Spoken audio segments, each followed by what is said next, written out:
हरे कृष्णा। सभी को दंडवत प्रणाम। हरे कृष्ण। राधा गोविंद देव की जय। दामोदर अष्टकम की जय। शिला प्रभुपाद की जय। सभी भक्तों की जय। नमामीश्वरं सच्चिदानन्दरूपं लसत्कुण्डलं गोकुले व्रजमानं। नमामीश्वरं सच्चिदानन्दरूपं लसत्कुण्डलं गोकुले व्रजमानम्। यशोदाभिलोकलादवमानं परामृष्टमत्यन्ततो धृत्यगोप्या। यशोदालोकलादवमानं परामृष्टमत्यन्तो धृत्यगोप्या। रुदन्तं मुहुर्नेत्रयुगं मृजन्तम् कराम्भोजयुग्मेन सातकनेत्रम्। मुहुश्वासकम्पत्रिरेखाककण्ठः स्थितग्रेवदामोदरं भक्तिबद्धम्। मुहुश्वासकम्पत्रिरेखाककण्ठः स्थितग्रेवदामोदरं भक्तिबद्धम्। इति इति दक्षलीलाभिरानन्दकुण्डे स्वघोषं निमज्जन्तम् आख्यापन्तम्। तदीयेषितज्ञेषु भक्तिजितत्वम् पुनः प्रेमतस्तं शतावृत्तिवन्दे। तदीयेषितज्ञेषु भक्तिजितत्वम् पुनः प्रेमतस्तं शतावृत्ति वन्दे। वरं देवमोक्षं न मोक्षावधि वा मोक्षावधि वा न चान्यं वृणेऽहं वरेष्यादिपिह। इदं ते वपुर्नाथ गोपालबालम् सदा मे मनस्याविरस्तां किमन्य। इदं ते वपुर्नाथ गोपालबालम् सदा मे मनस्याविरस्तां किमन्ये। इदं ते मुखाम्भोजम् अत्यन्तनीले वृतं कुन्तले स्निग्धरक्तैश्च गोप्या। मुहुश्चुम्बितं बिम्बरक्ताद मे मनस्याविरस्तामलं लक्ष्यलाभे। मुहुश्चुम्बितं बिम्बरक्ताधरं मे मनस्याविरस्तामलं लक्ष्यबलाभे। नमो देवदामोदर अनंत विष्णु प्रसीद प्रभु दुःखजलाब्धिमगनम्। कृपादृष्टिवृष्ट्यातिदीनं बतानु गृहाणेश मामज्ञं यद्यक्षिदृश्य। कृपादृष्टिवृष्ट्यातिदीनं बतानु गृहाणेश मामज्ञं यद्यक्षिदृश्य। कुबेरात्मजो बद्धामुतेव यद्वत् तव्यामोचितो भक्तिभाजतो कृतो च। तथा प्रेम भक्तिं स्वकाम में प्रयच्छ न मोक्षे ग्रहो मेऽस्ति दामोदरेह। तथा प्रेम भक्तिं स्वकाम में प्रयच्छ न मोक्षे ग्रहो मेऽस्ति दामोदरेह। नमस्तेस्तु दाम्ने स्फुरदीप्तिधामने त्वदीयोदरायाथ विश्वस्य धाम्ने। नमो राधिकायै त्वदीयप्रियायै नमो अनन्तलीलाय देवाय तोभ्यं नमो राधिकाय त्वदीय प्रियाय नमो अनन्तलीलाय देवाय तोभ्यम् हरे कृष्णा कृष्णा कृष्णा हरे हरे हरे रामा हरे रामा राम राम हरे हरे हरे कृष्णा कृष्णा कृष्णा हरे हरे हरे रामा राम राम हरे हरे हरे कृष्णा कृष्णा कृष्णा हरे हरे हरे रामा हरे रामा राम राम हरे हरे हरे कृष्णा। माता जी दंडवत प्रणाम। सभी को हरे कृष्णा। बहुत सुंदर गाया, बहुत सुंदर गाया माता जी आपने। धन्यवाद माता जी, मैंने थोड़ा प्रैक्टिस किया था। बहुत सुंदर गाया, बहुत अच्छा। चलिए, समय हो गया है, हम कर लेते हैं मंगलाचरण भी। आज अभी तक किसी ने ज्वाइन नहीं किया है। ओम नमो भगवते वासुदेवाय। ओम नमो भगवते वासुदेवाय। ओम नमो भगवते वासुदेवाय। ओम अज्ञानतिमिरान्धस्य ज्ञानाञ्जन शलाकया चक्षुरुन्तं येन तस्मै श्रीगुरवे नमः। श्रीचैतन्यमनोभीष्टं स्थापितं येन भूतले संरूपा कदा मह्यं ददाति स्वपदान्तिकम्। वन्देऽहं श्रीगुरु श्रीयुतपदकमलं श्रीगुरून् वैष्णवंश श्रीरूपं साक्षातं सगुण रघुनाथान्वितं तं सजीवं सादतं सावधूतं परिजनसहितं कृष्ण चैतन्यदेवं श्रीराधा कृष्ण पादान् सगुण ललिता श्री विशाखान्वितांश्च। हे कृष्ण करुणा सिंधु दीन बंधु जगतपते गोपेश गोपिका कांता राधा कांत नमस्तुते। तप्त कांचन गौरांगी राधे वृंदावनेश्वरी वृषभानुसुते देवी प्रणमामि हरे। नमो विष्णुपदाय कृष्ण पृष्ठाय भूतले श्रीमते भक्ति वेदांत स्वामी निति नामिने। नमस्ते सरस्वती देवे गौरवाणी प्रचारिणे निर्विशेष शून्यवादी पाश्चात्य दिशतारिणे नमो विष्णुपदाय कृष्णपृष्ठाय भूतले श्रीमति भक्ति सिद्धांत सरस्वती इति नामिने। नमो गौर किशोराय साक्षात् वैराग्य मूर्तिये विप्रलम्ब रसाम्बोधे पादाम्बुजाय ते नमः। नमो भक्ति विनोदाय सच्चिदानंद नामिने गौर शक्ति स्वरूपाय रूपानुगोपराय ते गौरवीर्भाव भूमे सम निर्देष्टा सज्जन प्रिया वैष्णव सार्वभौम श्री जगन्नाथाय ते नमः। नमो महावदन्याय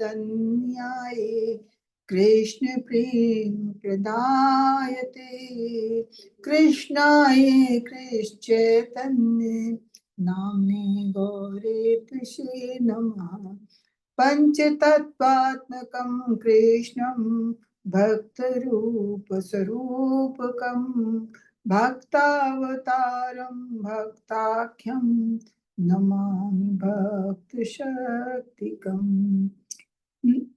जय श्री कृष्ण चैतन्य प्रभु नित्यानंदा,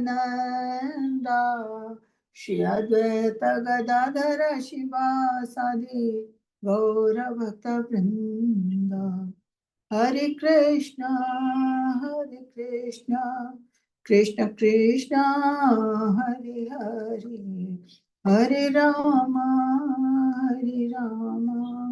राम राम हरे हरे, हरे कृष्णा कृष्ण कृष्णा हरे हरे, हरे राम राम राम हरे हरे, हरे कृष्णा कृष्ण कृष्णा हरे हरे, हरे राम राम राम हरे हरे, हरे कृष्णा। अभी तक लोगों ने ज्वाइन ही नहीं किया, बताइए। कुमुद माता जी थोड़ा सा रिकॉर्डिंग पॉज कर दीजिए, जब लोग ज्वाइन करें तब तो श्री राधा माधव की जय। हम लोग ईशोपनिषद के आज 15वें श्लोक में आ गए हैं, जिसमें हमने शुरू के 3 श्लोक में तो भगवान की ईशोवास्य नियम के बारे में जाना था। फिर चौथे 5वें में भगवान की शक्तियों के बारे में जाना था, विभिन्न शक्तियों के बारे में। छठे 7वें श्लोका में भगवान के बारे में ये जाना था कि जो भक्त भगवान की आध्यात्मिक स्फुलिंग के रूप में सृष्टि के हर एक वस्तु को, हर एक जीव को देखते हैं, तो उन्हें किसी तरह का कोई भय नहीं रहता, कोई मोह नहीं रहता और किसी चीज के प्रति घृणा नहीं होती, क्योंकि वो हर चीज में भगवान के स्फुलिंग को देखते हैं। और उसके बाद हमने 8वें श्लोक में भगवान के कुछ गुणों के बारे में जाना था कि भगवान हम कहते हैं तो भगवान है कौन। भगवान जो है, भगवान अनादि है, भगवान सर्वशक्तिमान है, भगवान अधेयधारी, यानी कि हमारे जैसे शरीर की नहीं बल्कि वो दिव्य शरीर वाले हैं। भगवान की हमारी जैसी शिराएं नहीं होती, हमारी जैसी धमनियां नहीं होती, रक्त वाहिनियां नहीं होती, तो भगवान का शरीर जो है अधेयधारी कहलाता है। लेकिन फिर भी वो ऐसा नहीं है कि वो साकार रूप नहीं, उनका साकार रूप है, वो अनिंद है और वो शुद्ध हम, यानी कि हर तरह से शुद्ध है। उनकी संगत में जो आता है वो शुद्ध हो जाता है। जैसे गंगा जल से लोगों को शुद्ध करते हैं, तो भगवान का नाम ही ऐसा है कि भगवान के नाम मात्र से लोग शुद्ध हो जाते हैं, सारे पापों से मुक्त हो जाते हैं। और इसीलिए उन्हें अपाप विद्धम भी कहा गया है। जैसे किसी रोग को किसी इलाज की आवश्यकता होती है, वैसे हमारा हम सबका क्या रोग है। हम सबका रोग है कि हम इस भौतिक जगत में आके माया के चक्कर में फंस गए हैं और बद्ध जीव बन गए हैं और अनेकों पाप पूर्ण करते हैं। तो इन सब से, ऐसे रोगों से भगवान का नाम ही हमें निरोग करता है, यानी हमारे साप पाप को काटता है और हमको भौतिक जगत की जो माया शक्ति है इससे दूर करके अपनी ओर आकर्षित करता है। ऐसा भगवान का रूप है, तो इसलिए भगवान को अपाप विद्धम कहा गया है। भगवान सर्वज्ञ है, भगवान दार्शनिक है, भगवान परिभू यानी कि सबसे बड़े हैं, उनसे बड़ा कोई नहीं है, उनके बराबर कोई नहीं है। भगवान स्वयंभू हैं, यानी कि आत्माराम, आत्मनिर्भर। हम सब किसी न किसी चीज पे निर्भर होते हैं, लेकिन भगवान किसी चीज पे निर्भर नहीं। हम भगवान की एक एक चीज पे निर्भर हैं, लेकिन भगवान किसी चीज पे निर्भर नहीं है। तो इस तरह से भगवान ने जितनी सृष्टि में जीव बनाए हैं, वस्तुएं बनाई हैं, सबकी आवश्यकता पूर्ति करने के लिए समय के अनुसार वो हर एक की आवश्यकता को पूरी करते हैं। तो इसलिए हमें भगवान के रूप को जानना चाहिए। फिर हमने भगवान के 9वें और 10वें श्लोक में जाना था कि अज्ञान और अज्ञान के बारे में, कि अज्ञान क्या है और ज्ञान क्या है। तो 10वें अध्याय में ये बताया था कि 10वें श्लोक में कि 18 पॉइंट बताए थे कि जो हमने भगवत गीता के 13वें अध्याय में भी 8वें से 12 श्लोक तक में पढ़े हैं, कि उसमें 18 पॉइंट ऐसे बताए हैं कि वो जो जिसको भी उनका ज्ञान है तो वही ज्ञान है, असली ज्ञान वही है। जो भी इन 18 पॉइंट से अलग है वो सब अज्ञान है। तो हम लोग समझते हैं कि भौतिक जगत में भौतिक इतनी डिग्रियां ले लेते हैं, ज्ञान लेते हैं, वो ज्ञान है। नहीं, वो ज्ञान नहीं, वो अज्ञान है।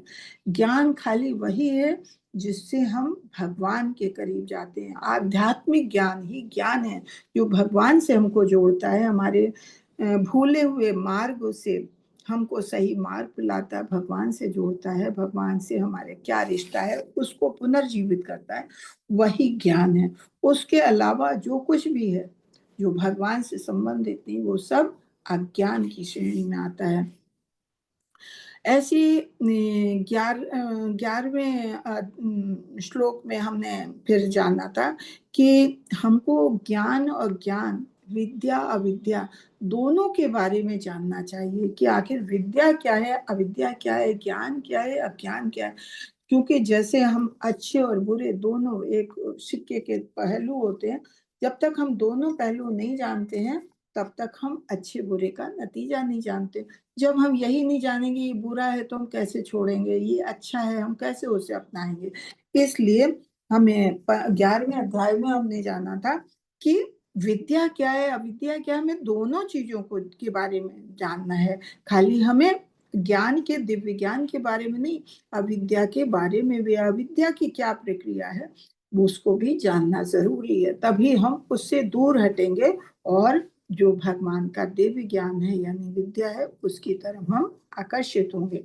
फिर 12 से 14 श्लोक, 3 श्लोक ऐसे थे जिसमें हमें भगवान की भक्ति के बारे में बताया गया है कि हमें किसकी पूजा करनी चाहिए, किसकी पूजा नहीं करनी चाहिए, भगवान की ही पूजा क्यों करनी चाहिए, ये सब बताया गया है। कि अगर भगवान के अलावा कोई किसी चीज की पूजा करता है, जैसे हमारे वेदों में कर्मकांड के बारे में जानकारी दी गई है कि अलग अलग कार्य के लिए अलग अलग देवताओं की पूजा के बारे में बताया गया है, तो लोग वो करते हैं। तो यहाँ पे हम लोग ये जानते हैं कि अभी तक जब तक नहीं जाने तब तक अज्ञानतावश जो भी करते रहे, लेकिन जब हम इसको पढ़ते हैं तो हमें ज्ञान होता है, तो हमें समझना चाहिए कि हमें किसकी पूजा करनी चाहिए, किसकी नहीं करनी चाहिए। हमारे हिंदू धर्म में 33 करोड़ देवता है, हम किसकी पूजा करेंगे, किसको प्रसन्न करेंगे, किसको अप्रसन्न करेंगे। तो ये बताया गया है कि सबके मूल कारण जितने भी देवता हैं, जितने भी मनुष्य हैं, देवता हैं, जीव हैं, जो भी हैं, सबके मूल कारण भगवान कृष्ण हैं। तो अगर हम भगवान कृष्ण की पूजा कर लेते हैं तो सारे देवताओं की, सबकी पूजा स्वयं हो जाती है, सब प्रसन्न हो जाते हैं। क्यों? क्योंकि भगवान ही के द्वारा सब उद्भूत है, चाहे देवता हैं, चाहे यक्ष हैं, चाहे राक्षस हैं, चाहे मनुष्य जीव है, कोई भी है, तो सब भगवान के द्वारा निर्मित है, तो और भगवान के द्वारा नियंत्रित है। तो अगर हम भगवान की पूजा करते हैं तो हम सबको प्रसन्न कर लेते हैं। इसलिए हमें अलग अलग देवताओं की पूजा नहीं करनी चाहिए। देवताओं की पूजा करने वाले देवलोक को जाते हैं और देवलोक में जब उनके पुण्य कर्म खत्म होते हैं तो वो फिर इसी धरा में आते हैं। ऐसे ही बताया गया, जो पितरों की पूजा करता है तो वो पितृलोक हो जाता है, जो भूत प्रेत की पूजा करता है वो भूत प्रेत के निवास के उसमें जाता है, और जो भगवान की पूजा करता है तो भगवान के धाम को जाता है, कि भगवान की पूजा करने से भगवान प्रसन्न होते हैं। अगर हम भगवान को प्रसन्न कर लेते हैं तो भगवान से हम जोड़ते हैं, तो भगवान हमें अपने धाम ले जाते हैं। और जो भगवान के धाम चला जाता है उसको फिर दोबारा इस पृथ्वी पे जो जन्म मृत्यु जरा व्याधि है इसको सहने के लिए दोबारा नहीं आना पड़ता है। इसलिए 12 से 14 3 श्लोक में हमें यही अच्छे से बताया गया कि हमें किसकी पूजा करनी चाहिए, किसकी नहीं करनी चाहिए। अब हम 15वें श्लोक में भगवान के को कैसे देखें, भक्त एक किस तरह से भगवान को देखे, तो उसके बारे में हम जानेंगे। कि अभी तक हमने पूजा के तो बारे में जाना, लेकिन हम भगवान को देख नहीं पाते हैं। एक तो हमारी इंद्रियां अपूर्ण है, तो हम भौतिक कलमश से घिरे हुए हैं, तो हम भगवान को नहीं देख पाते हैं। तो लेकिन जो भगवान की अनन्य भक्ति में आ जाता है वो भगवान को देखता है, भगवान से बातें करता है। तो भगवान से को देखने के लिए क्या कहता है, तो उसके बारे में आज हम जानेंगे। श्री प्रभुपाद की जय, राधा माधव की जय। 15 मंत्र बताता है कि कृष्ण को उनकी आध्यात्मिक शक्ति ब्रह्म ज्योति के साथ उनके संबंध को भी समझना चाहिए ताकि उनकी प्राप्ति हो सके। अब कैसे जानेंगे, पढ़ेंगे। हिरण्यमेन पात्रेण सत्यस्यापि हितं मुखं तत्त्वं पुरुषन्न पाव्रेणु सत्य धर्माय दृष्टये। हिरण्यमेन यानी कि स्वर्णम तेज वाले, पात्र दीप्त आवरण से, सत्यस्य परम सत्य के, अपहितम प्रच्छन्न मुखम चेहरा मुंह को, तत् वो आवरण तुम पूषण हे पालक, अपावरणु कृपया हटा लीजिए, सत्य शुद्ध धर्माय भक्त के लिए दृष्टि प्रदर्शन हेतु। हे भगवान, हे समस्त जीवों के पालक, आपका असली मुखमंडल तो आपके चमचमाते तेज से ढका हुआ है। कृपा करके इस आवरण को हटा लीजिए और अपने शुद्ध भक्त को अपना दर्शन दीजिए। एक भक्त कहता है भगवान की, जो हमने पहले भी पढ़ा है कि भगवान में इतना प्रकाश है, इतना प्रकाश है कि भगवान के धाम में किसी रोशनी के लिए, किसी लाइट की, बिजली की, अग्नि की, किसी चीज की आवश्यकता नहीं होती। भगवान में इतना प्रकाश है। जो हम लोग ब्रह्म ज्योति को जानते हैं, निर्विशेषवादी ब्रह्म ज्योति में लीन होना चाहते हैं, ब्रह्म ज्योति और कुछ नहीं, भगवान से निकला हुआ प्रकाश है। तो वो इतना ज्यादा प्रच्छन्न है, इतना ज्यादा तेज है कि कहते हैं कि वो हजारों सूर्य की रोशनी के बराबर उनका तेज है। तो जब अगर हम रात को कहीं जाते हैं और सामने से कोई गाड़ी आती है और उसकी लाइट पड़ती है आंखों पे, तो हमें बहुत अजीब सा दिखता है। तो हम उसकी वजह से हम सही देख नहीं पाते हैं कि कहाँ गाड़ियां आ जा रही हैं। तो अब भगवान का तो तेज हिरणम में कहा गया है, स्वर्णम तेज वाले, कि इतना अधिक तेज है कि उससे भगवान का चेहरा ढक जाता है। जैसे सूर्य के धूप इतनी तेज होती है कि सूर्य को हम नहीं देख पाते, डायरेक्ट हम सूर्य को नहीं देख पाते। ऐसी भगवान का तेज इतना ज्यादा प्रचंड है कि हम भगवान को नहीं देख पाते।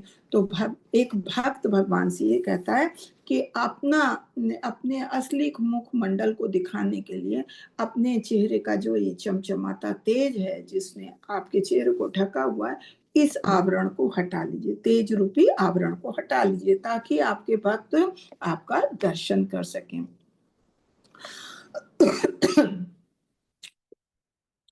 हिरण्यमय पात्र, हिरण्यमय एक पात्र को कहते हैं।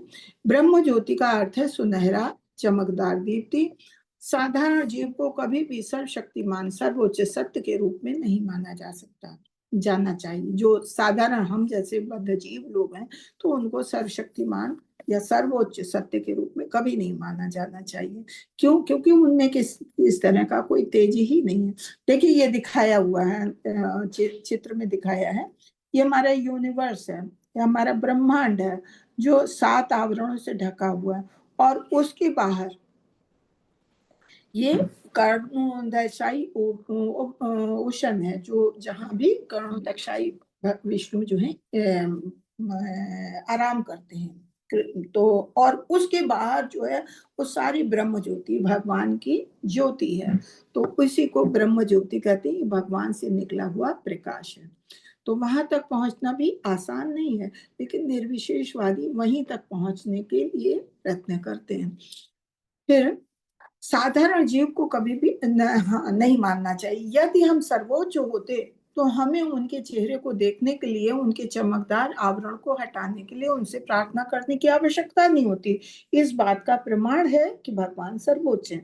हाँ, हम आप एक दूसरे को देख सकते हैं, हम लोग एक दूसरे से इतना नहीं छिप सकते हैं, आवरण करेंगे, एक घूंघट करेंगे, एक पर्दा करेंगे, वो हटाया जा सकता है, लेकिन भगवान को देख पाना हर एक के बस का नहीं है। हम भगवान के जैसे अगर होते तो हम भगवान से क्यों कहते कि आप अपने सर्वशक्तिमान तेज को हटा लीजिए, अपने आवरण को हटाइए ताकि हम दर्शन कर सकें। हम भगवान के बराबर नहीं हो सकते। इससे पता चलता है कि भगवान सर्वोच्च है। भगवद गीता के 14.27 14वें अध्याय के 27वें श्लोक में पढ़ते हैं कि ब्रह्मणो ही प्रतिष्ठा हम मृत्यस्याव्ययस्य च शाश्वतस्य च धर्मस्य सुखश्च कांति कस्य च। और मैं ही उस निराकार ब्रह्म का आश्रय हूँ जो अमर्त्य, अविनाशी और शाश्वत है और चरम सुख का स्वाभाविक पद है। कि भगवान भगवद गीता में बताते हैं कि जो ये निराकारी लोग जो हैं, ये ब्रह्म ज्योति को ही सब मानते हैं। निराकार ब्रह्म किसको कहते हैं? यही ब्रह्म ज्योति को, जो निर्विशेषवादी मानते हैं। तो भगवान कहते हैं कि मैं ही उनका आश्रय हूँ, मेरे द्वारा ही वो ब्रह्म ज्योति, क्योंकि भगवान से ही तो निकली है। भगवान अमर्त्य है, अविनाशी और शाश्वत है, तो उनके सुख को समझना चाहिए। उनमें चरम सुख है, ना कि ब्रह्म ज्योति में। ब्रह्म ज्योति तो भगवान की से ही निकली हुई ज्योति है, भगवान से निकला हुआ प्रकाश है। मत्तः परतरम नान्यत् कश्चित् चिन्दसि धनंजय मयि सर्वमिदं प्रोक्तम सूत्रे मणिगणा इव। हे धनंजय, मुझसे श्रेष्ठ कोई सत्य नहीं है। जिस प्रकार मोती धागे में गुंथे हैं, उसी प्रकार सब कुछ मुझ में ही आश्रित है। मत्तः मतलब मेरे द्वारा, परतम नान्य, कि मेरे से परतम श्रेष्ठ, नान्य कुछ भी नहीं। तो भगवान यहाँ कहते हैं मुझसे बड़ा कोई नहीं है, मुझसे श्रेष्ठ कोई नहीं है, कोई सत्य नहीं है। जिस तरह से एक धागे में मोती गुंथे रहते हैं, उसी तरह से जितनी भी सृष्टि के चाहे चर चाहे अचर कुछ भी है, वो सब मेरे ऊपर ही आश्रित है, भगवान के द्वारा ही गुंधे हैं, भगवान से सब जुड़े हैं। भगवान सबसे अलग है, लेकिन भगवान के द्वारा ही सब जुड़े हुए हैं। तो भगवान ने अपने को एक माला के धागे के बराबर बताया, तुलना की है कि जैसे सारे मोती को गूंध के एक में रखने वाला धागा होता है, उस तरह से इस सृष्टि के चर अचर हर चीज को जोड़ने के रखने वाले भगवान है। सब हम सब भगवान पे आश्रित हैं। भगवान कहते हैं कि मैं निराकार ब्रह्म का आधार हूँ, जो अमर, अविनाशी और शाश्वत है। ब्रह्म, परमात्मा और भगवान एक ही परम सत्य के तीन पहलू हैं। हम लोगों ने इस चीज को भगवद गीता में भी पढ़ा है कि भगवान के ही तीन पहलू हैं। पहले ब्रह्म ज्योति, ब्रह्म, दूसरा परमात्मा जो अंश रूप में हर एक के जीव में है, और भगवान फिर स्वयं। तो एक ही तत्व है भगवान। तो इस तरह से भगवान ही सबके आश्रय हैं। फिर भगवद गीता के 10.42 में कहते हैं अथवा बहुनयतेन किं ज्ञातेन तव अर्जुन विष्टभ्याहमिदं कृष्णम एकांशेन स्थितो जगत। किंतु हे अर्जुन, इस सारे विशद ज्ञान की आवश्यकता क्या है? मैं तो अपने एक अंश मात्र से संपूर्ण ब्रह्मांड में व्याप्त होकर इसको धारण करता हूँ। वो कहते हैं इतना सब बताने की आवश्यकता क्या है? अर्जुन से कहते हैं क्या आवश्यकता है? मेरा तो खाली एक अंश मात्र है जो पूरे ब्रह्मांड को व्याप्त किए हुए। तो भगवान को अगर समझना है तो भगवान तो अंश रूप में हमारे अंदर है, तो अगर हम उनको समझ लेंगे तो भगवान को जान सकते हैं। भगवान को जानने की कोशिश तो करो, भगवान इतने ज्ञान की आवश्यकता फिर नहीं है। फिर ब्रह्म संहिता में कहा गया है, भगवान यही कहते हैं कि मैं अपने एक अंश मात्र से समग्र ब्रह्मांड में व्याप्त होकर इसको धारण करता हूँ। इस तरह अपने एक अंश सर्वव्यापी परमात्मा स्वरूप में संपूर्ण भौतिक विराट सृष्टि का पालन करते हैं भगवान। और साथ ही वे आध्यात्मिक जगत में भी हैं, जो कुछ व्यक्त है उसके पालन करता है। और ईशोपनिषद भी यही बताती है कि भगवान संपूर्ण है, भगवान अपने धाम में रहते हैं, लेकिन भगवान इस पूरे समग्र ब्रह्मांड को व्याप्त करने वाले हैं। अब ब्रह्म संहिता में कहते हैं, यस्य प्रभा प्रभवतो जगदंड कोटिश्यस्येव सुधासि विभूति भिन्नम तद ब्रह्म निष्कलम अनंत विशेष भूतम गोविंदमादि पुरुषम तमहम भजामि। कि जिनकी प्रभा उपनिषदों में वर्णित निर्विशेष ब्रह्म का स्रोत है। ब्रह्म क्या है? ब्रह्म क्या है? ब्रह्म ज्योति जो है भगवान से ही तो निकली है, तो ब्रह्म भगवान उनका स्रोत है। तथा करोड़ों ब्रह्मांड में अनंत विभूतियों के रूप में भेद को प्राप्त होने के नाते निर्विच्छिन्न पूर्ण अनंत सत्य के रूप में प्रकट होते हैं। उन आदि पुरुष भगवान गोविंद का मैं भजन करता हूँ। ये ब्रह्मा जी स्तुत कर रहे हैं भगवान जी की, कि जो भगवान हर चीज के ब्रह्म ज्योति के स्रोत हैं, और करोड़ों ब्रह्मांड ऐसे हैं, खाली हमारा एक ब्रह्मांड नहीं, ऐसे करोड़ों ब्रह्मांड है, उसमें अनंत विभूतियां हैं, अलग अलग रूप में भगवान पहुंचते हैं। तो उन सब के भगवान के इस तरह से भगवान सत्य है, भगवान अनंत रूप में प्रकट होते हैं। तो ऐसे आदि पुरुष भगवान को, जिनका कहीं आदि अंत नहीं है, उनका मैं भजन करता हूँ, ऐसा ब्रह्मा जी कहते हैं। कृष्ण के साथ 5 रस। पहले तो थोड़ा सा और जान लेते हैं कि पूर्ण पुरुषोत्तम भगवान जो है सतत दिव्य आनंद से पूरित है। और आज से 5000 वर्ष पूर्व, जब जैसे हमने चौथे अध्याय में भगवद गीता के चौथे अध्याय में पढ़ा था कि 5000 वर्ष पूर्व जब वे भारत वृंदावन में विद्यमान थे, तो वे सदैव दिव्य आनंद में निमग्न रहे, और यहाँ तक कि अपनी बाल लीलाओं के प्रारंभ से ही वैसे थे। अग बग पूतना और प्रलंब जैसे बड़े बड़े असुरों का वध किया उन्होंने, और ये सब उनकी आनंददायक क्रीड़ाएं थी। तो वृंदावन के ग्राम में उन्होंने अपनी माता पिता भाई मित्र और सभी के साथ आनंद पूर्ण लीलाएं की। वो चपल माखन चोर की भूमिका भी निभा रहे थे। अब उनको जो लोग अज्ञानी है वो उन्हें चोर कहते हैं, लेकिन जो उनको जानते हैं वो जानते हैं कि भगवान की ये लीलाएं थी, गोपियों को प्रसन्न करने के लिए वो सब करते थे। ऐसा नहीं है कि वो चोर थे। चोरी वो तो जैसे हमने पढ़ा कि वो आत्मभू है, भगवान आत्मा राम है, भगवान स्वयं में संतुष्ट है, भगवान किसी पे निर्भर थोड़ी है, तो क्यों चोरी करेंगे। लेकिन ये उनकी लीलाएं थी, और इस तरह से उनके सारे संगी उनकी इस चोरी का दिव्य आनंद लेते थे। और माखन चोर के रूप में भगवान का यश उपालंब के रूप नहीं है। क्योंकि भगवान मक्खन चुरा कर अपने भक्तों को आनंद प्रदान करते थे। भगवान ने वृंदावन में जो कुछ भी किया वो सब उन्होंने अपने संगियों को आनंद प्रदान, जो उनके साथ के ग्वाल बाल थे, गोपियाएं थी, उनको प्रसन्न करने के, आनंद प्रदान करने के लिए करते थे।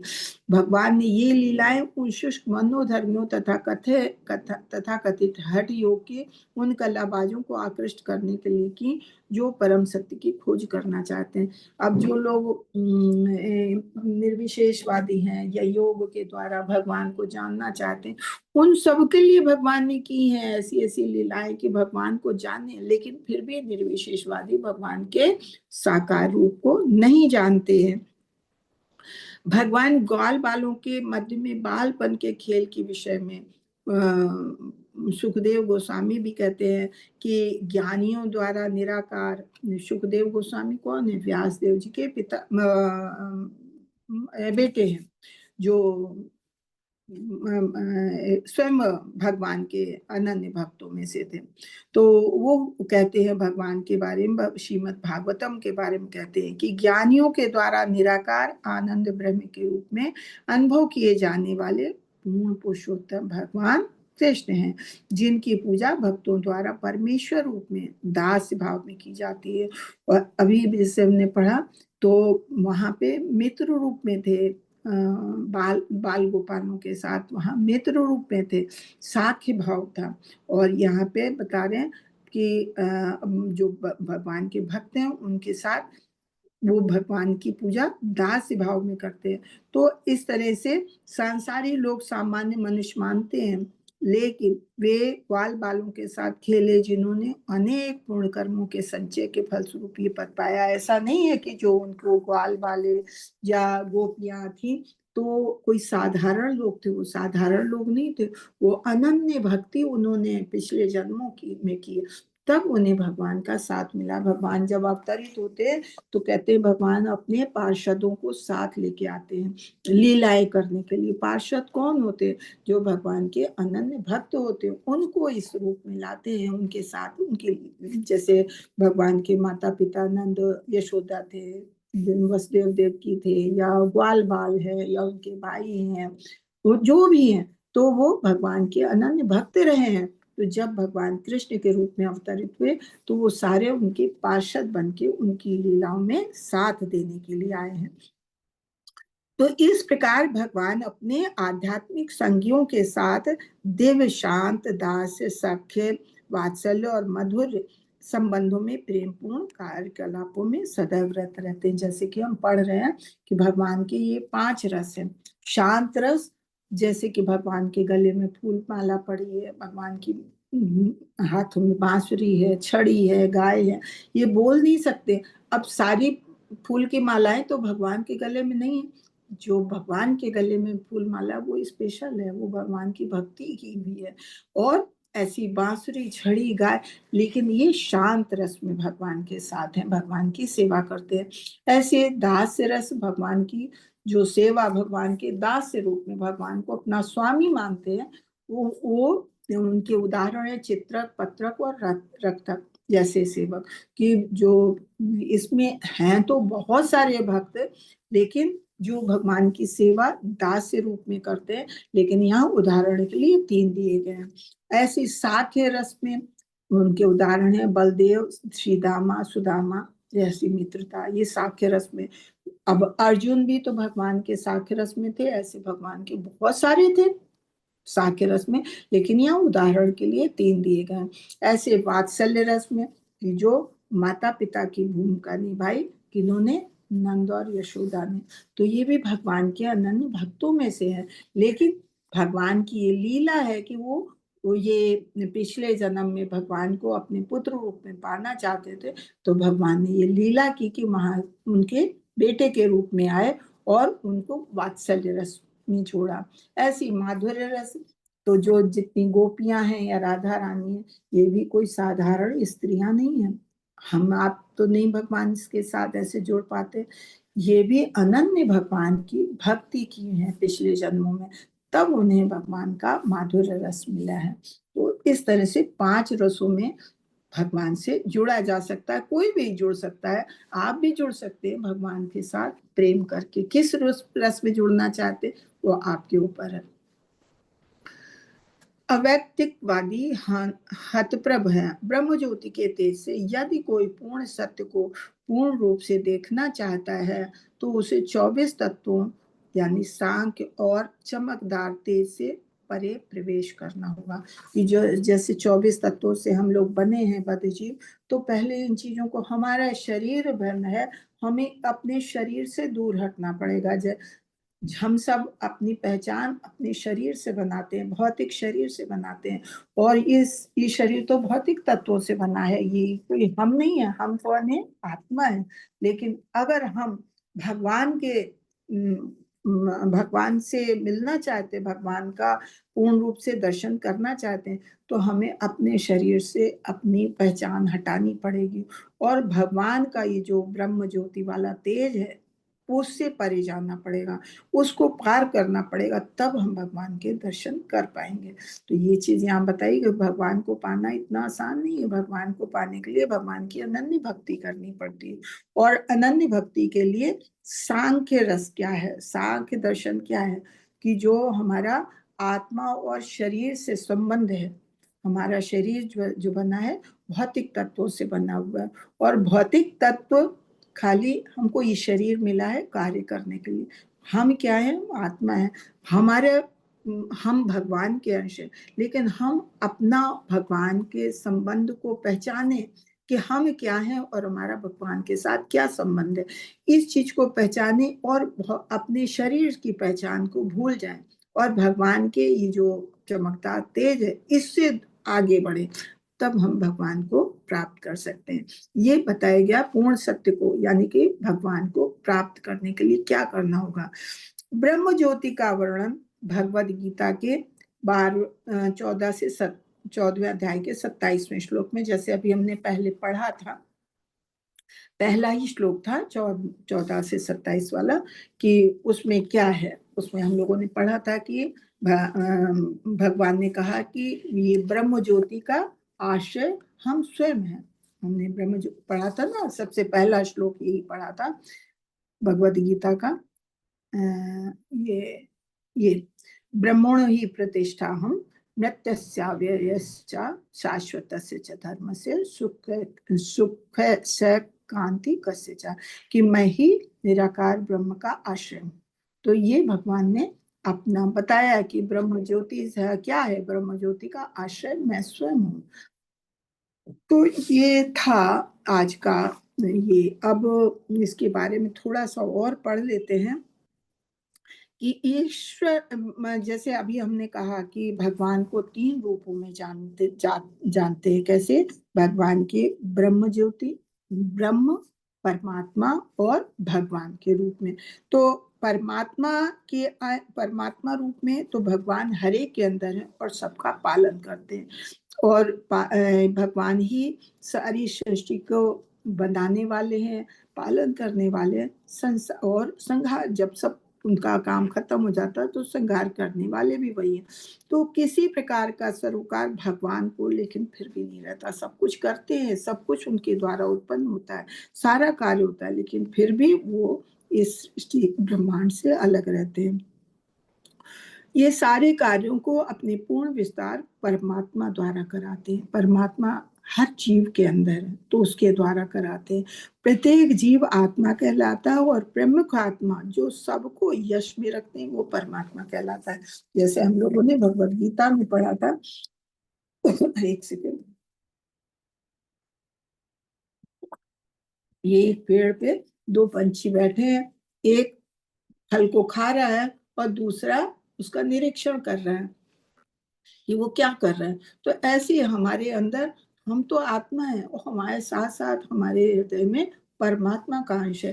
वो हमारे सारे कार्यकलापों को नोट करते हैं, देखते हैं हम क्या कर रहे हैं।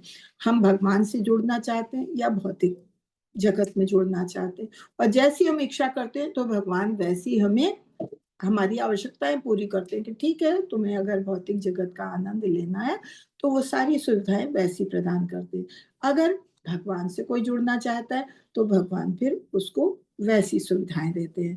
तो वो हम सबके अंदर है, हमको महसूस करने की जरूरत है। जो भगवान के परमात्मा रूप को, अपने अंदर बैठे परमात्मा रूप को महसूस करता है तो वो कभी गलत कार्य नहीं करता, किसी चीज से डरता नहीं। क्यों? क्योंकि हमारे साथ भगवान है, इस चीज का उसको एहसास होता है। ईश्वर साक्षात्कार की ये पद्धति महान विज्ञान है। भौतिकतावादी सांख्य योगी इस भौतिक सृष्टि के 24 तत्वों का विश्लेषण तथा चिंतन ही कर सकते हैं। जो हमारा शरीर 24 तत्वों से बना है उसके बारे में ही कर सकते हैं। क्यों? क्योंकि उन्हें पुरुष तथा भगवान के विषय में कोई जानकारी नहीं होती। जिसको, जो बद्ध जीव है, तो उन्हें इन 24 तत्व, हमारा शरीर और आत्मा का क्या संबंध है उसकी जानकारी क्यों नहीं होती। क्यों? क्योंकि उन्हें भगवान के बारे में वो जानना ही नहीं चाहते हैं। भगवान के बारे में जब जानना ही नहीं चाहेंगे तो कैसे? वो तो समझते हैं हमारा शरीर है, हमारी शरीर से ही पहचान है, और शरीर से जो लोग हैं वो हमारे हैं, जो वस्तु है वो हमारी है। लेकिन हमारा असली रूप क्या है? हमारा भगवान के साथ संबंध है। और निर्विशेषवादी अध्यात्मवादी ब्रह्म ज्योति की चकाचौंध मात्र से ही मोहित हो जाते हैं। जो निर्विशेषवादी है भगवान के तेज से ही इतने मोहित हो जाते हैं कि भगवान के असली रूप को जानना ही नहीं चाहते और बस उसी में लीन हो जाना चाहते हैं।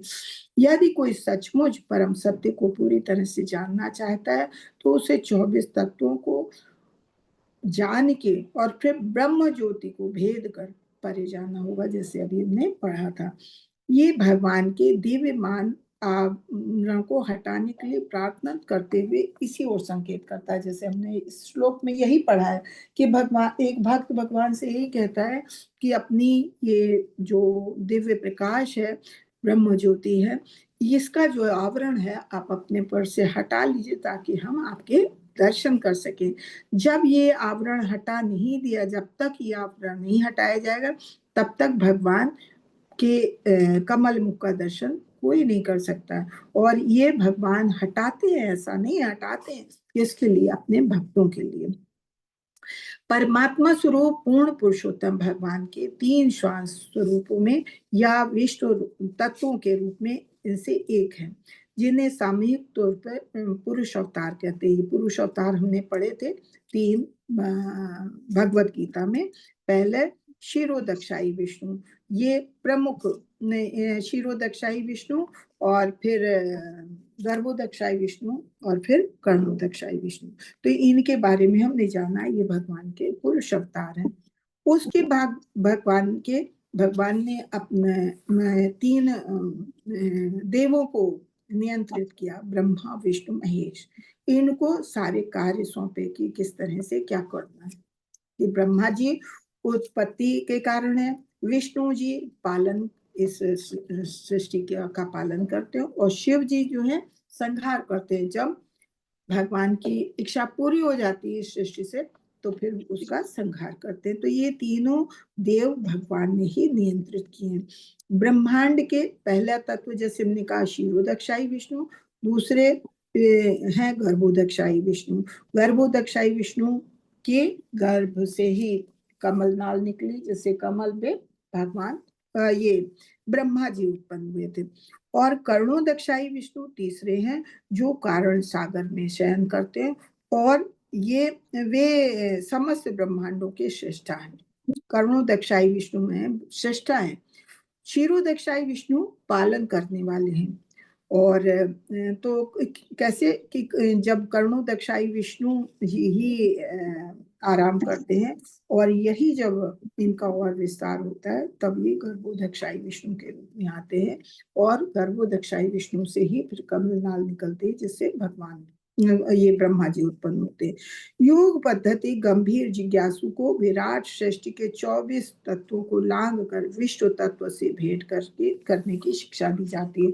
कि जो भगवान के दर्शन करना चाहता है उसको ये कहा जाता है कि 24 तत्वों को जानो पहले, कि ये 24 तत्व से बना हुआ शरीर ये है, नश्वर है। इसके बारे में पहले जानो कि ये शरीर हमारा नहीं, ये शरीर हमें मिला है खाली कार्य करने के लिए। हमने जो पिछले जन्म में कर्म किए हैं उसके फल भोगने के लिए हमें ये शरीर मिला है। लेकिन ये शरीर मिला है कैसे? जैसे एक गाड़ी में बैठा ड्राइवर है, तो ड्राइवर ही है, गाड़ी खाली अलग से वो चला रहा है, लेकिन गाड़ी स्वयं ड्राइवर नहीं है, ड्राइवर अलग है। ऐसे हम आत्मा हैं, हम इस शरीर का से काम ले रहे हैं, शरीर से काम ले रहे हैं, लेकिन शरीर हमारा नहीं है। ये शरीर खाली हमें एक मशीन के रूप में मिला है, जो कर्म हमने किए उसको भोगने के लिए। हरे कृष्णा। माता जी आप कुछ कह रही हैं? माता जी का अनम्यूट हो रहा था, बार बार मैंने म्यूट कर दिया। अच्छा अच्छा। तो ये हम जान रहे थे भगवान के देव शरीर को, ये जो ब्रह्म ज्योति है जिसके बारे में हमने जाना कि ये भगवान के देव शरीर का दिव्यमान तेज है, जिसके बारे में हमने जाना। और ऐसे लाखों करोड़ों ब्रह्मांड हैं, असंख्य ग्रह हैं जिनमें भगवान की ऐसी रचना होती है, और ये सब एक दूसरे से भिन्न है। ये सारे ग्रह ब्रह्म ज्योति के एक कोने में स्थित है। ब्रह्म ज्योति तो मतलब पूरे में फैली हुई है, हमारे ब्रह्मांडों के बाहर ब्रह्म ज्योति पूरे में फैली। और ये जो ग्रह है या हमारे ब्रह्मांड है, हमें लगता है हमारा ब्रह्मांड बहुत बड़ा है, ऐसे करोड़ों ब्रह्मांड है। और ये कहते हैं कि जो ब्रह्म ज्योति के एक कोने में स्थित है, ये ब्रह्म ज्योति उन पूर्ण पुरुषोत्तम भगवान के शरीर से निकली हुई जो प्रकाश की किरणें हैं वही है, जिनकी भगवान ब्रह्मा जी कहते हैं कि मैं पूजा करता हूँ। ब्रह्म संहिता में ब्रह्मा जी कहते हैं कि मैं ऐसे भगवान की पूजा करता हूँ जिनकी के शरीर से ऐसा प्रकाश निकला हुआ है। तो ईशोपनिषद में मंत्र भी भगवान से की गई विनीत प्रार्थना ही है कि जैसे कि भगवान अपने ब्रह्म ज्योति के तेज को अपना हटा ले ताकि हम उनके वास्तविक मुख का दर्शन कर सकें।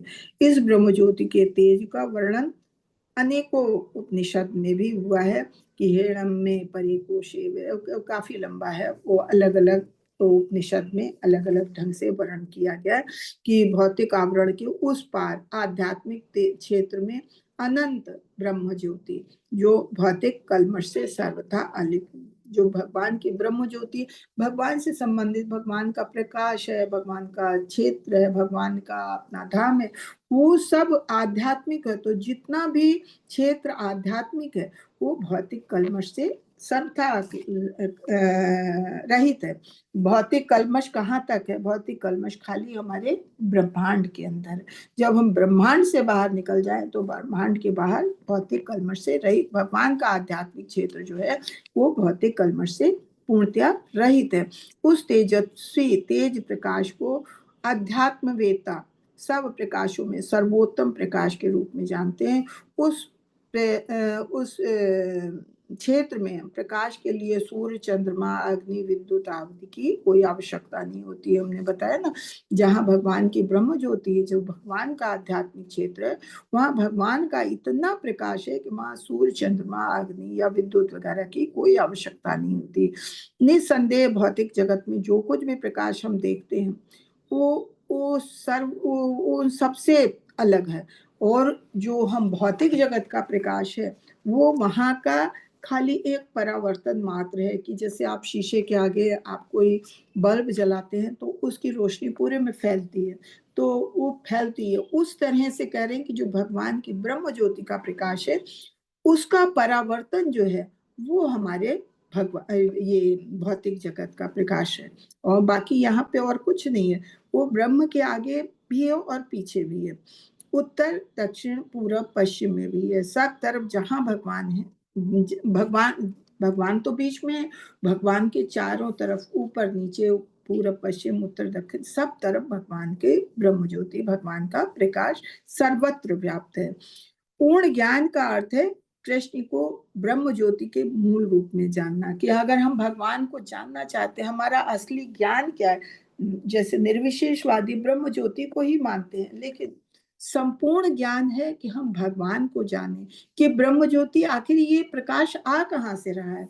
अगर हम सूर्य को धूप देखते हैं और प्रकाश देखते हैं तो हमें उसका स्रोत जानना पड़ेगा, ये कहाँ से आ रहा है, ये सूर्य लोक से आ रहा है। ऐसे ब्रह्म ज्योति का प्रकाश कहाँ से आ रहा है, इसके बारे में जानना कि इसका मूल कौन है, कहाँ से आ रहा है, तो यही असली ज्ञान है। ये ज्ञान भगवत श्रीमद् भागवत जैसे शास्त्रों में बताया जाता है, हमें उससे प्राप्त हो सकता है। श्रीमद् भागवत के रचयिता व्यास देव जी ने स्थापित किया है कि प्रत्येक व्यक्ति भगवान की अपनी अपनी अनुभूति के अनुसार परम सत्य का वर्णन ब्रह्म, परमात्मा और भगवान के रूप में करता है। अब वो जैसे निर्विशेषवादी है वो ब्रह्म रूप में करते हैं, या योगी है योगी परमात्मा रूप में करते हैं, लेकिन भगवान का भक्त जो है भगवान के रूप में उनका वर्णन करता है परम सत्य का। तो व्यास देव जी ये चीज श्रीमद् भागवतम में पूरी तरह से बताते हैं। श्री व्यासदेव जी कभी नहीं कहते कि परम सत्य एक सामान्य जीव है। जीव को कभी भी सर्वशक्तिमान या परम सत्य माना ही नहीं जा सकता। जीव तो जीव है, क्योंकि जीव शाश्वत नहीं है, आया है तो वो समाप्त होगा। जीव शरीर लेके आया तो उसका शरीर समाप्त होगा, उसको शरीर बदलना पड़ेगा। लेकिन भगवान के साथ ऐसा नहीं, भगवान का शरीर दिव्य है। यदि जीव ऐसा होता तो उसे भगवान से प्रार्थना करने की कोई आवश्यकता ही नहीं होती कि अपना आवरण हटाइए और हमें अपना कमल मुख का दर्शन कराइए, ऐसा नहीं होता। तो कुल मिला के निष्कर्ष क्या निकला कि जिस मनुष्य को परम सत्य की शक्तियों के कोई जानकारी नहीं होती, तो भगवान के को निराकार रूप में या भगवान के जो प्रकाश निकला है, तेज है, उसी की ही अनुभूति करता और उसी में प्रसन्न रहता है। और इसी प्रकार जब किसी को भगवान की भौतिक शक्तियों की अनुभूति होती है, किंतु उनकी आध्यात्मिक शक्तियों का अनुमान नहीं होता, तो वो भी उसका अल्प ज्ञानी है, वो भी उसका अज्ञानी ही है, जिसे वो परमात्मा रूप में जानता है। कि जैसे जो भगवान की निराकार ब्रह्म ज्योति के रूप में जानता है, तो वो बस उतना ही जानता है, वो परम सत्य को नहीं जान सकता। और जो बद्ध जीव है भौतिक जगत में, वो खाली भगवान की आध्यात्मिक जो शक्तियां हैं, ये जो जो जिन शक्तियों के द्वारा सारे कार्य हो रहे हैं, तो हम लोग कहते नहीं है, अरे कोई तो शक्ति है जो इसके द्वारा ये संसार चल रहा है, वायु चल रही है, पानी मिलता है, सूर्य चंद्रमा है और सारी ऋतु होती। तो भगवान के बारे में नहीं जान पाते हैं, असली भगवान के रूप में नहीं, भगवान के को परमात्मा रूप में, भगवान का परमात्मा रूप में साक्षात्कार करते हैं। भगवान हमारे अंदर बैठे हैं और भगवान वही परमात्मा रूप में वही सारा कार्य कर रहे हैं। लेकिन जो भगवान का भक्त होता है, वो भगवान के असली रूप को जानता है कि भगवान क्या है। भगवान ये तो भगवान के एक कहेंगे माइल स्टोन है भगवान तक पहुंचने के, कि पहले आप कहाँ पहुंचे, फिर कहाँ पहुंचे, फिर कहाँ पहुंची। तो भगवान का असली रूप तो परम सत्य का भगवान है, जिनसे सारी सृष्टि जगत, दृष्टि जगत, जीव चार आचार सब कुछ भगवान के द्वारा बने, सारे देवता, मनुष्य, जीव, वस्तुएं, सारा कुछ भगवान के द्वारा बना है। वही परम सत्य भगवान है। तो इसको कौन जानेगा, इसको भगवान के भक्त ही जानते हैं। तो भगवान की इस तरह से भगवान मूल है, जड़ है, और ब्रह्म और परमात्मा उनकी शाखाएं हैं, उनसे निकली हुई चीजें हैं, उनका अंश मात्र परमात्मा है, उनकी ज्योति जो है उनसे निकला हुआ प्रकाश ब्रह्म है। कुल मिला के भगवान ही सब कारणों के कारण है, मूल भगवान ही है। तो भगवत गीता में बताया गया है, कहते हैं अध्यात्मवादियों की तुलना के विवेचन किया है कि ये हैं निराकार ब्रह्म के उपासक, निराकार जो भगवान के साकार रूप को नहीं मानते हो, वो ज्ञानी लोग कहे गए। जो भगवान को परमात्मा रूप में जानते हैं उन्हें योगी कहा गया है, और जो भगवान के साकार रूप को मानते हैं और उनकी पूजा करते हैं, उनकी सेवा करते हैं, तो उन्हें भक्त कहा गया है। तो जैसे भगवान के तीन रूप में जाना, ऐसे यहाँ के जीव को भी तीन रूपों में, ज्ञानी, योगी और भक्त के रूप में जाना गया। लेकिन भक्त है, क्योंकि भक्त भगवान को मानता है, तो वही कहता है कि भगवान अपनी ये ब्रह्म ज्योति वाला जो आवरण है ये हटा ले, ताकि हम आपके दर्शन कर सकें। तो कहते हैं कि जो वैदिक ज्ञान का अनुशीलन करते हैं वो सकाम कर्मियों से बेहतर है, जो मतलब इस भौतिक जगत में किसी काम की इच्छा से भगवान को मानते हैं, भगवान की पूजा करते हैं, भगवान हमें ये दे दो तो हम इतने का प्रसाद चढ़ाएंगे, तो उनसे अधिक अच्छा माना गया ज्ञानी को, कि कम से कम वो भगवान के बारे में ज्ञान तो लेते हैं, भले ही वो ब्रह्म ज्योति के रूप में माने। और उनसे अच्छा उन्हें माना गया है जो भगवान की शक्तियों के, अनंत शक्तियों के बारे में जानता है, भगवान को परमात्मा रूप में जानता है। लेकिन सबसे अच्छा किसे गिना गया है, भगवान के भक्त को गिना गया है। क्यों? क्योंकि भगवान का भक्त अपना संबंध भगवान के साथ जो जुड़ा हुआ है उसको जानता है, और उसको ही पुनः स्थापित करने की कोशिश करता है और भगवान की सेवा करता है। तो इसलिए सर्वोच्च भगवान की सेवा करने वाले, निरंतर सेवा करने वाले भगवान के भक्त को ही गिना गया है। तो इस तरह से कुल मिला के हमने इस श्लोक में यही जाना कि जो भगवान का अनन्य भक्त है, और पहले तो भगवान को 3 रूपों में जानना है, और जो भगवान का अनन्य भक्त है वो भगवान से प्रार्थना करता है कि भगवान अपने इस दिव्य तेज को हटा लें, ताकि हम आपके आगे आपके असली रूप को, आपके चेहरे के दर्शन कर सकें।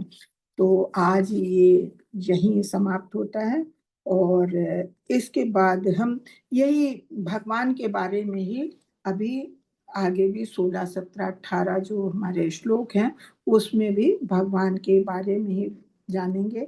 अभी तो भगवान के तेज को हटाने के लिए भक्त ने कहा आगे देखते हैं और क्या क्या प्रार्थना करता है। मतलब तीनों श्लोक जो हैं भगवान की प्रार्थना करने के लिए ही है। भगवान की भक्त जो है भगवान से प्रार्थना करता है। तो इस तरह से आज यही ये श्लोक कंप्लीट हुआ। वाक्षाकल्पतरुभ्यश्च कृपासिन्धुरेव च पतितानां पावनेभ्यो वैष्णवेभ्यो नमो नमः। अनंत कोटि वैष्णव भक्त वृंद की जय। नमाचार्य श्री नरदास ठाकुर की जय। सभी भक्तों की जय जयकार। हरे कृष्णा कृष्ण कृष्ण हरे हरे, हरे राम राम राम हरे हरे। हरे कृष्णा। तो आप लोगों का कोई प्रश्न? माता जी अब ये रिकॉर्डिंग बंद कर दें। हरे कृष्णा, रिकॉर्डिंग बंद कर दें।